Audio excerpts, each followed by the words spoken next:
గోవింద గోవింద హరి గోవింద గోకుల నందన గోవింద గోవింద హరి గోవింద శ్రీ వెంకటేశ గోవింద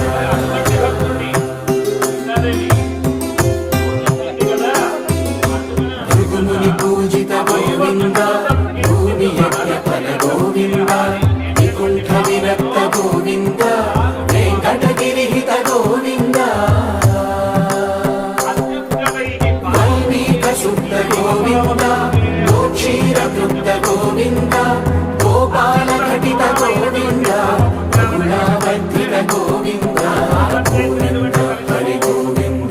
చేసినటువంటి ఫలితము ఈ రెండింటినీ కూడా ఈ లోకంలోనే అనుభవిస్తారట. అలాగే అత్యున్నతమైనటువంటి రామచంద్రమూర్తిని భగవంతుడిని దూషించడము, అత్యున్నతమైనటువంటి దోషణ భాగవతులైనటువంటి లక్ష్మణస్వామి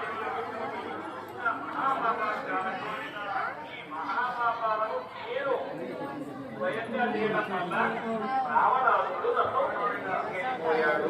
అది తప్ప ఒక రామచంద్రమూర్తి తప్పు కానీ లక్ష్మణస్వామి తప్పు కానీ